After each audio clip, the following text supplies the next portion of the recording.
PLC Programmable Logical Controller. അപ്പോൾ ഇതിനെപ്പറ്റിയാണ് ഇന്നത്തെ വീഡിയോയിൽ നമ്മൾ നോക്കാൻ പോകുന്നത്.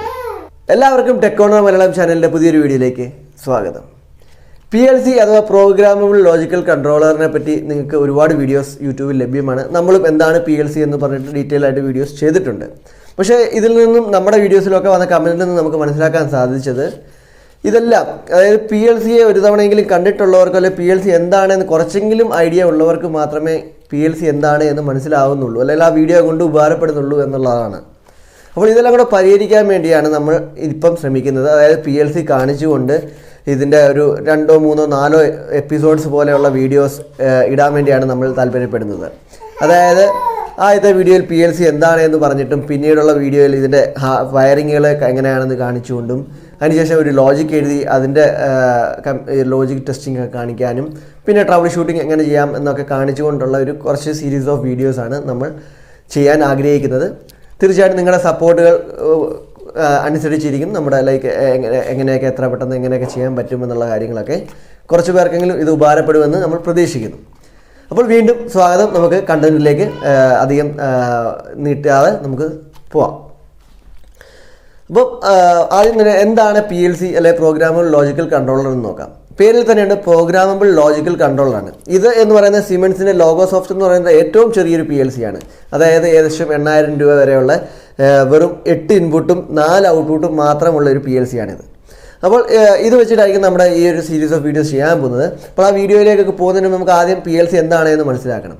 അപ്പോൾ പ്രോഗ്രാമബിൾ ലോജിക്കൽ കൺട്രോളർ നമുക്കറിയാം. നമ്മൾ കമ്പ്യൂട്ടർ ഒക്കെ അല്ലെങ്കിൽ ഒരു കമ്പ്യൂട്ടറൊക്കെ ഒരു എന്തൊക്കെ ചെയ്യുമെന്ന് നമുക്കറിയാം.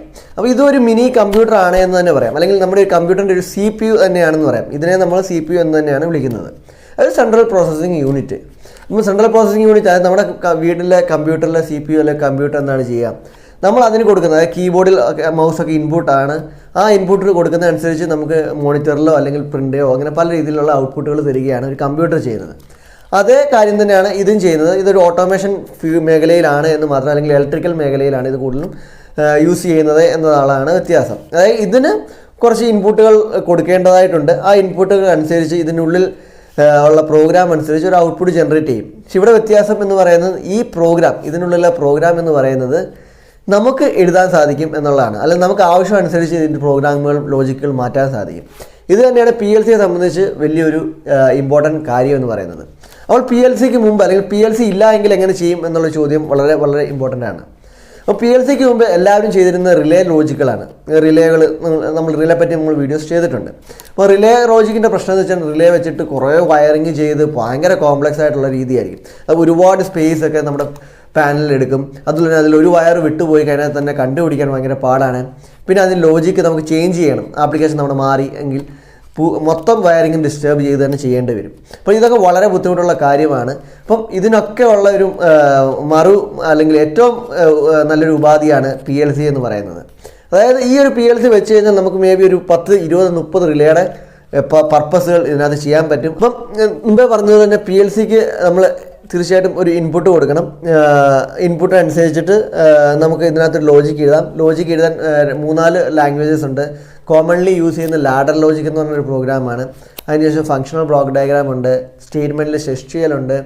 അങ്ങനെ കുറേ പ്രോഗ്രാമിംഗ്, സീക്വൻഷ്യൽ പ്രോഗ്രാമിംഗ് എന്ന് പറഞ്ഞിട്ടൊരു ഇതുണ്ട്. അപ്പോൾ ഇങ്ങനത്തെ കുറേ പ്ലാറ്റ്ഫോമിൽ നമുക്ക് പ്രോഗ്രാം എഴുതാം. ഇതിനൊക്കെ ഈ പ്രോഗ്രാമുകൾ ചെയ്യാൻ വേണ്ടി നമുക്കൊരു കമ്പ്യൂട്ടറിൻ്റെ ഉള്ളിൽ ഒരു സോഫ്റ്റ്വെയറിൻ്റെ സഹായത്തോടെയാണ് നമ്മൾ ഇതിൻ്റെയൊക്കെ പ്രോഗ്രാമുകൾ എഴുതുക.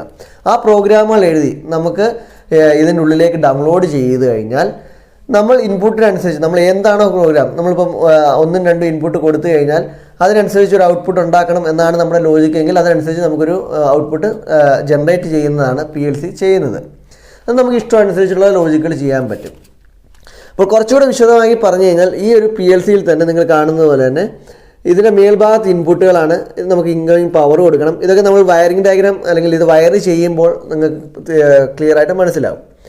അപ്പോൾ നമ്മൾ ഇതിന് ഇൻപുട്ട് കൊടുക്കും. ഇവിടുന്ന് നമുക്ക് ഔട്ട്പുട്ട് എടുക്കാം. അപ്പം ഇൻപുട്ടുകൾ എന്ന് പറയുന്നത് 2 തരം ഇൻപുട്ടുകളുണ്ട്. ഡിജിറ്റൽ ഇൻപുട്സും ഉണ്ട്, അനലോഗ് ഇൻപുട്സും ഉണ്ട്. ഡിജിറ്റൽ ഇൻപുട്സ് എന്ന് പറഞ്ഞു കഴിഞ്ഞാൽ ഓൺ ഓഫ്, നമ്മുടെ ഒരു സ്വിച്ച്, വീട്ടിലെ സ്വിച്ചൊക്കെ ഒരു ഡിജിറ്റൽ ഇൻപുട്ടാണ്. ഒന്നെങ്കിൽ ഓൺ അല്ലെങ്കിൽ ഓഫ്, ആ ഒരു സ്റ്റേജ് മാത്രമേ നമുക്ക് ആ ഒരു ഇൻപുട്ടിലൂടെ ലഭിക്കുകയുള്ളൂ. അതേസമയം അനലോഗ് ഇൻപുട്ട് എന്ന് പറഞ്ഞു കഴിഞ്ഞാൽ അതൊരു സ്റ്റഡി, ഒരു ടൈമിനനുസരിച്ച് ഇങ്ങനെ കണ്ടിന്യൂസ് ആയിട്ട് നമുക്ക് കിട്ടിക്കൊണ്ടിരിക്കുന്ന ഒരു ഇതാണ്, ഓൺ ഓഫ് അല്ല. അതായത് എക്സാമ്പിൾ പറഞ്ഞാൽ നമ്മുടെ എൻകോഡേഴ്സ് ആവാം, അല്ലെങ്കിൽ നമുക്ക് പെട്ടെന്ന് നിങ്ങൾക്ക് മനസ്സിലാകാൻ വേണ്ടി നമ്മുടെ വീട്ടിലൊക്കെ ഉള്ള ഫാനിൻ്റെ റെഗുലേറ്ററൊക്കെ ഒരു അനലോഗ് ഇതാണ്. അതായത് പൊട്ടൻഷ്യോമീറ്റർ എന്നൊക്കെ പറയുന്നത് ഒരു അനലോഗ് ഇൻപുട്ട് ഡിവൈസാണ്. അല്ലെങ്കിൽ നമ്മുടെ ടെമ്പറേച്ചറിൻ്റെ ഒരു ഇതായിരിക്കാം. ഇതൊക്കെ എന്ന് പറയുന്നത് നമുക്ക് ഓരോ സമയം അനുസരിച്ച് നമുക്ക് ടെമ്പറേച്ചറിൻ്റെ വാല്യൂ കിട്ടിക്കൊണ്ടിരിക്കുകയാണ്. അപ്പോൾ അതിന് നമുക്ക് അനലോഗ് ഇൻപുട്ട് എന്ന് പറയാം. അതേപോലെ തന്നെ ഔട്ട്പുട്ടുകളെയും നമുക്ക് രണ്ട് തരത്തിൽ തരംതിരിക്കാൻ പറ്റും, ഡിജിറ്റൽ ഔട്ട്പുട്ടും അനലോഗ് ഔട്ട്പുട്ടും. ഡിജിറ്റൽ ഔട്ട്പുട്ട് എന്ന് പറഞ്ഞു കഴിഞ്ഞാൽ ഓൺ ഓഫ്, ഇപ്പോൾ ലൈറ്റ് കത്തണോ കിടണോ, ഓൺ ആയിരിക്കും ഓഫ് ആയിരിക്കും എന്നുള്ളതാണ്. അല്ല എങ്കിൽ നമുക്കൊരു കൗണ്ടേഴ്സ് അല്ലെങ്കിൽ കണ്ടിന്യൂസ് ആയിട്ട് ഇങ്ങനെ ചേഞ്ച് ചെയ്തുകൊണ്ടിരിക്കുന്ന ഔട്ട്പുട്ടുകളാണ്, അല്ലെങ്കിൽ ഒരു വാൽവ് ഒക്കെ തുറക്കുന്നതാണ്, ഇങ്ങനെ ഒരു വാൽവ് തുറക്കുക, അതൊക്കെ നമുക്കൊരു അനലോഗ് ഔട്ട്പുട്ടുകളിൽ പറയാൻ സാധിക്കും. അപ്പം ഇങ്ങനെയാണ് ഇതിൻ്റെ ഇത് വരുന്നത്. അപ്പം ഇത് എന്ന് പറയുന്നതിൻ്റെ PLC എന്ന് പറയുന്നതിൻ്റെ ഏറ്റവും വലിയ ഉപകാരം എന്ന് പറയുന്നതും ഇത് തന്നെയാണ്. അതായത് കുറച്ച് ഇൻപുട്ടുകൾ കൊടുത്ത ശേഷം അതിനനുസരിച്ച് നമുക്ക് പ്രോഗ്രാം ചെയ്ത് നമുക്ക് ഔട്ട്പുട്ടുകൾ എന്താണോ നമ്മുടെ ആപ്ലിക്കേഷൻ അതിനനുസരിച്ചുള്ള ഔട്ട്പുട്ടുകൾ ജനറേറ്റ് ചെയ്യാൻ സാധിക്കും. ഇപ്പോൾ നമുക്ക് ആ ലോജിക്ക് ചേഞ്ച് ചെയ്യണമെന്നുണ്ടെങ്കിൽ ഒന്നും ചെയ്യാനില്ല, ആ ലോജിക്കിൻ്റെ ബാക്കപ്പ് എടുത്ത് അതിനകത്ത് നമുക്ക് എഡിറ്റ് ചെയ്ത് വീണ്ടും ഡൗൺലോഡ് ചെയ്ത് കഴിഞ്ഞാൽ ആ ലോജിക്കുകൾ ചേഞ്ചായി നമുക്ക് പുതിയ ലോജിക്കുകളിൽ ചേഞ്ച് ചെയ്യാം. അപ്പോൾ ഇത് ഭയങ്കര ഈസിയാണ്, ഭയങ്കര ഇതാണ് ട്രബിൾ ഷൂട്ടിങ്. ഇപ്പോൾ എന്തെങ്കിലും പ്രശ്നമുണ്ടെങ്കിൽ നമുക്ക് പ്രോഗ്രാം സോഫ്റ്റ്വെയർ ഓണാക്കി നോക്കിയാൽ തന്നെ ഇതിൽ ഏതൊക്കെ ഇൻപുട്ട് വരുന്നുണ്ട്, എന്തുകൊണ്ട് ഔട്ട്പുട്ട് ജനറേറ്റ് ചെയ്തില്ല എന്നൊക്കെ തന്നെ നമുക്ക് കമ്പ്യൂട്ടറിലൂടെ തന്നെ മനസ്സിലാക്കാൻ സാധിക്കും. ഇതിന് ഉപരിയായിട്ട് നമുക്ക് input output modules extra add ചെയ്യാൻ സാധിക്കും, കമ്മ്യൂണിക്കേഷൻ മോഡ്യൂൾസ് ആഡ് ചെയ്യാൻ സാധിക്കും. നമുക്ക് വേറെ ഏതെങ്കിലും ഫാക്ടറിയിൽ, ഫോർ എക്സാമ്പിൾ ഒരു ഫാക്ടറിക്കുള്ളിലെ ഒരു മെഷീനിലുള്ള സാധനം നമുക്ക് ഫാക്ടറിയുടെ ഓഫീസിൽ ഇരുന്നുകൊണ്ടും ആക്സസ് ചെയ്യാൻ പറ്റും, അല്ലെങ്കിൽ വേറെ എവിടെ വേണമെങ്കിലും ഇരുന്ന് ആക്സസ് ചെയ്യാൻ പറ്റും. അങ്ങനെ ഒരുപാട് ഗുണങ്ങളൊക്കെ ഉണ്ട് ഒരു PLCയെ സംബന്ധിച്ച്. ഇപ്പോൾ ഇൻഡസ്ട്രിയൽ ഓട്ടോമേഷൻ എന്ന് പറഞ്ഞ കോഴ്സ് പഠിക്കാൻ നമ്മളെല്ലാവരും ലൈക്ക് ബിടെക് കഴിഞ്ഞിട്ട് പ്രത്യേകിച്ച് ഇലക്ട്രിക്കൽ ഇലക്ട്രോണിക്സ് ഒക്കെ പഠിച്ചവർ ഇൻഡസ്ട്രിയൽ ഓട്ടോമേഷൻ എന്ന കോഴ്സ് പഠിക്കാറുണ്ട്. അപ്പോൾ അതിനകത്ത് ഏറ്റവും കൂടുതൽ പഠിക്കാനുള്ളതും PLCയെ പറ്റിയാണ്. PLC വളരെയധികം സ്കോപ്പുള്ളൊരു മേഖലയുമാണ്. അതുപോലെ തന്നെ നമുക്ക് നല്ല രസകരമായി ചെയ്യാൻ സാധിക്കുന്ന ഒരു മേഖലയും കൂടെയാണ്. ഇൻക്ലൂഡ് ചെയ്യുമ്പോൾ ഇത്രയേ ഉള്ളൂ. PLC എന്ന് പറയുന്നത് ഒരു ലോജിക്കൽ കൺട്രോൾ, ഒരു CPU ആണ്. അതിന് നമ്മൾ ഇൻപുട്ട് കൊടുക്കുന്നതനുസരിച്ച് നമ്മൾ ഇടുന്ന ലോജിക്ക് അനുസരിച്ച് ഒരു ഔട്ട്പുട്ട് ജനറേറ്റ് ചെയ്യുന്നു എന്നുള്ളത് മാത്രമാണ് PLC ചെയ്യുന്നതെങ്കിലും അതിൻ്റെ ഉപകാരം എന്ന് പറയുന്നത് നമ്മുടെ ആപ്ലിക്കേഷൻസ് അനുസരിച്ചിട്ട് പല മേഖലകളിലും പല വലിയ ആപ്ലിക്കേഷൻസിലും പല സ്പെഷ്യൽ യൂസസുകളാണ്. അപ്പോൾ അടുത്ത വീഡിയോയിൽ നമ്മൾ നോക്കാൻ പോകുന്നത് ഇതിൻ്റെ എങ്ങനെ നമുക്ക് ഇൻപുട്ട് വയർ ചെയ്യാം, പവർ കൊടുക്കാം, ഔട്ട്പുട്ട് വയർ ചെയ്യാം, എങ്ങനെയൊക്കെ ആയിരിക്കും ഇതിൻ്റെ ബേസിക് വയറിങ്ങുകൾ എന്നൊക്കെ ഉള്ളതാണ്. അപ്പോൾ എല്ലാവർക്കും ഇന്നത്തെ വീഡിയോ ഇഷ്ടപ്പെട്ടു എന്ന് പ്രതീക്ഷിക്കുന്നു. ഈ വീഡിയോ ഇഷ്ടപ്പെട്ടുവെങ്കിൽ തീർച്ചയായിട്ടും നമ്മുടെ ചാനൽ സബ്സ്ക്രൈബ് ചെയ്യുക, സപ്പോർട്ട് ചെയ്യുക. താങ്ക്